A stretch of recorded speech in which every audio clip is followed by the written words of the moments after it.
हाल ही में हुए घटनाक्रमों से पता चलता है कि 8वें केंद्रीय वेतन आयोग के संबंध में केंद्र सरकार के कर्मचारियों के लिए सकारात्मक बदलाव आया है। रिपोर्ट बताती है कि 8वें वेतन आयोग के गठन के बारे में चर्चाएं अनुकूल रूप से आगे बढ़ रही हैं। एक बार लागू होने के बाद केंद्र सरकार के कर्मचारी एक महत्वपूर्ण वेतन वृद्धि की उम्मीद कर सकते हैं, जो काफ़ी हद तक फिटमेंट कारक से प्रभावित होती है, जो संशोधित मूल वेतन निर्धारित करने में महत्वपूर्ण है। वेतन आयोग क्या है? वेतन आयोग का गठन भारत सरकार द्वारा केंद्रीय सरकारी कर्मचारियों के वेतन ढांचे में बदलाव के बारे में सुझाव देने के लिए किया गया था। वेतन आयोग केंद्रीय सरकारी कर्मचारियों के वेतन, भत्ते और लाभ निर्धारित करने में महत्वपूर्ण भूमिका निभाता है। अब तक भारत सरकार के सभी सिविल और सैन्य कर्मचारियों के वेतन ढांचे में बदलाव का मूल्यांकन करने और सुझाव देने के लिए 7 वेतन आयोगों की स्थापना की जा चुकी है। जुलाई 2016 में के माथुर की अगुवाई में 7वें वेतन आयोग ने तत्कालीन वित्त मंत्री अरुण जेटली को इस पर एक रिपोर्ट सौंपी थी। रिपोर्ट में सरकारी कर्मचारियों के वेतन और भत्तों में 23.55% की बढ़ोतरी का सुझाव दिया गया था। 8वां वेतन आयोग क्या है? 8वां वेतन आयोग एक सरकारी समिति है जिसका काम केंद्र सरकार के कर्मचारियों के वेतन, भत्ते और पेंशन की समीक्षा करना और उसमें सुधार का प्रस्ताव देना है। 2020 में घोषित इस आयोग का लक्ष्य 1 जनवरी 2021 से संशोधित वेतन संरचना को लागू करना है। सरकारी सेवा में प्रतिभाओं को आकर्षित करने और बनाए रखने के लिए प्रतिस्पर्धी वेतन और लाभ सुनिश्चित करने के लिए हर 5 साल में ये वेतन आयोग स्थापित किए जाते हैं। 8वें वेतन आयोग की नवीनतम अपडेट। 2024 के बजट से पहले केंद्र सरकार को 8वें वेतन आयोग की स्थापना का प्रस्ताव मिला था। इस प्रस्ताव में केंद्र सरकार के कर्मचारियों और पेंशन भोगियों के लिए मूल वेतन, भत्ते, पेंशन और अन्य लाभों जैसे विभिन्न मुआवजे तत्वों को समायोजित करने की सिफारिश की गई है। आयोग की सिफारिशें 1 जनवरी 2026 से लागू हो सकती हैं। भारत सरकार के कैबिनेट सचिव को संबोधित एक हालिया पत्र में केंद्रीय सरकारी कर्मचारी एवं श्रमिक परिसंघ के महासचिव एस.बी. यादव ने कई मांगें की हैं। वह चाहते हैं कि सरकार 8वां वेतन आयोग गठित करे। वह पुरानी पेंशन योजना ओपीएस को वापस लाने की मांग कर रहे हैं। वह चाहते हैं कि सरकार महंगाई भत्ता दे जो कोविड-19 के दौरान 18 महीनों से नहीं दिया गया। इसका असर मौजूदा कर्मचारियों और सेवानिवृत्त लोगों दोनों पर पड़ता है। इन अनुरोधों का उद्देश्य सरकारी कर्मचारियों और पेंशन भोगियों की वित्तीय स्थिति में सुधार करना है। 8वें वेतन आयोग के कार्यान्वयन की तिथि। भारत के आवश्यक सरकारी कर्मचारियों के लिए 8वें वेतन आयोग की आधिकारिक कार्यान्वयन तिथि अभी भी अनिश्चित है। हालांकि यह उम्मीद की जा रही है कि वेतन आयोगों के बीच मानक 10 वर्षीय अंतराल का पालन किया जाएगा, जिसकी अनुमानित शुरुआत तिथि 1 जनवरी 2026 है, लेकिन अभी तक कोई आधिकारिक घोषणा नहीं की गई है। 8वें वेतन आयोग के तहत आपकी मूल सैलरी में कितनी बढ़ोतरी होगी? 7वें वेतन आयोग ने फिटमेंट फैक्टर को 2.57 गुना निर्धारित किया था, जिसके परिणामस्वरूप न्यूनतम वेतन 18,000 रुपये हो गया। हालांकि 8वां वेतन आयोग 3.68 गुना फिटमेंट फैक्टर का प्रस्ताव कर सकता है। इस समायोजन से न्यूनतम वेतन 18,000 रुपये से बढ़कर 26,000 रुपये हो सकता है। 8वें वेतन आयोग मैट्रिक स्तर के साथ अपेक्षित वेतन वृद्धि। विशेषज्ञों का अनुमान है कि 8वें वेतन आयोग के तहत मूल वेतन में 20% से 35% की वृद्धि होगी। अगर हम 20% की वृद्धि मान लें तो विभिन्न वेतन मैट्रिक्स में वेतन इस प्रकार दिख सकता है।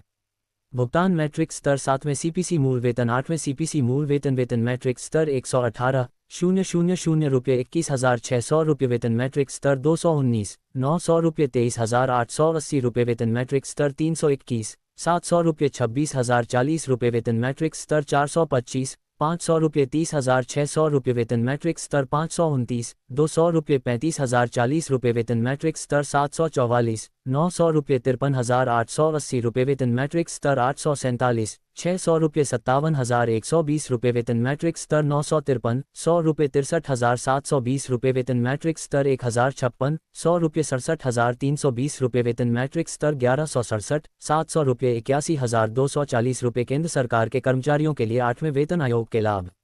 उच्च वेतन, मूल वेतन में वृद्धि से जीवन स्तर और वित्तीय सुरक्षा में सुधार होगा। उन्नत भत्ते, मुद्रास्फीति के अनुरूप महंगाई भत्ते D1, मकान किराया भत्ते HRA और परिवहन भत्ते T1 में समायोजन। बढ़ी हुई सेवानिवृत्ति लाभ, उच्च पेंशन से सेवानिवृत्ति के बाद बेहतर वित्तीय स्थिरता सुनिश्चित होगी। उत्पादकता में वृद्धि, वित्तीय चिंताओं का समाधान करने से नौकरी में संतुष्टि और उत्पादकता में वृद्धि हो सकती है। 8वां वेतन आयोग क्या है? 8वां वेतन आयोग भारत में प्रस्तावित एक आयोग है जो सभी केंद्रीय सरकारी कर्मचारियों CGE के वेतन, भत्ते और पेंशन संबंधी लाभों को संशोधित करेगा। हालांकि ये ध्यान रखना महत्वपूर्ण है कि 8वें वेतन आयोग का अभी तक आधिकारिक रूप से गठन नहीं हुआ है और इसके कार्यान्वयन की कोई विशिष्ट तिथि नहीं है। अब तक हम जो जानते हैं वह ये है। उद्देश्य। पिछले वेतन आयोगों की तरह 8वें वेतन आयोग का उद्देश्य बढ़ती जीवन यापन लागतों को संबोधित करना तथा सीजीई के वेतन को उनके वर्तमान मूल्य के अनुरूप समायोजित करना होगा। वर्तमान स्थिति। 14 फरवरी 2024 तक भारत सरकार ने 8वें वेतन आयोग की स्थापना की औपचारिक घोषणा नहीं की है, जबकि कुछ मीडिया रिपोर्ट्स और विशेषज्ञों का सुझाव है कि इसे 2024 में लागू किया जा सकता है। सरकार ने अनिच्छा व्यक्त की है। संभावित कार्यान्वयन। यदि 8वें वेतन आयोग का गठन किया जाता है तो इससे लगभग 48.62 लाख सीजीई और 67.85 लाख पेंशनभोगियों को लाभ मिल सकता है। अनुमान है कि संभावित वेतन वृद्धि 20,000 रुपये से 25,000 रुपये तक होगी। समय रेखा। कुछ सूत्रों का सुझाव है कि 2024 के आम चुनावों से पहले इसकी घोषणा की जाएगी और वेतन आयोगों के बीच सामान्य 10 साल के अंतराल के बाद 1 जनवरी 2026 को इसे लागू किया जाएगा। हालांकि ये पूरी तरह से अटकलें हैं और सरकार द्वारा इसकी पुष्टि नहीं की गई है। 8वें वेतन आयोग के लाभ। केंद्र सरकार के कर्मचारियों के लिए वेतन में वृद्धि। सबसे ज्यादा प्रत्याशित लाभ मूल वेतन में वृद्धि है, जो 25% से 35% के बीच होने का अनुमान है। इससे जीवन स्तर में सुधार और वित्तीय सुरक्षा हो सकती है। बढ़े हुए भत्ते। आयोग मुद्रास्फीति और बदलते जीवन यापन व्यय के समायोजन के लिए महंगाई भत्ता DA, मकान किराया भत्ता HRA और परिवहन भत्ता TA जैसे विभिन्न भत्तों में संशोधन कर सकता है। बेहतर सेवानिवृत्ति लाभ। बढ़ी हुई पेंशन सेवानिवृत्ति के बाद बेहतर वित्तीय सुरक्षा प्रदान कर सकती है। अनुमान है कि इसमें 30% तक की वृद्धि हो सकती है। मनोबल और प्रेरणा में वृद्धि। वित्तीय चिंताओं का समाधान करने से कर्मचारियों की संतुष्टि बढ़ सकती है और उत्पादकता में भी सुधार हो सकता है। भारतीय अर्थव्यवस्था के लिए खर्च में वृद्धि। अधिक प्रयोज्य आय के साथ सरकारी कर्मचारियों द्वारा अधिक खर्च करने की संभावना है, जिससे वस्तुओं और सेवाओं की मांग में वृद्धि के माध्यम से अर्थव्यवस्था को प्रोत्साहन मिल सकता है। कर राजस्व में वृद्धि। उच्च वेतन से सरकार के कर राजस्व में वृद्धि हो सकती है। वित्तीय तनाव में कमी। कर्मचारियों की बेहतर वित्तीय स्थिति बेहतर सामाजिक स्थिरता में योगदान दे सकती है तथा सामाजिक कल्याण कार्यक्रमों पर बोझ कम कर सकती है। 8वें वेतन आयोग की तिथि। 2024 के चुनावों से पहले संभावित रूप से 8वें वेतन आयोग की घोषणा होने की चर्चा है, हालांकि ये 2026 से पहले प्रभावी नहीं होगा। यदि ऐसा होता है तो इस नए आयोग का मतलब केंद्र और राज्य सरकार के कर्मचारियों, पेंशनभोगियों और यहां तक कि उनके परिवारों के लिए वेतन वृद्धि और बेहतर लाभ हो सकता है। 8वें वेतन आयोग की तिथि का अवलोकन। संबंधित विभाग। आर्थिक मामलों का विभाग। योजना की शुरुआत। भारत की केंद्रीय सरकार। उद्देश्य। सरकारी कर्मचारियों को उनके वेतन या संबंधित वित्तीय परिसंपत्तियों के मूल्यांकन में सहायता प्रदान करना।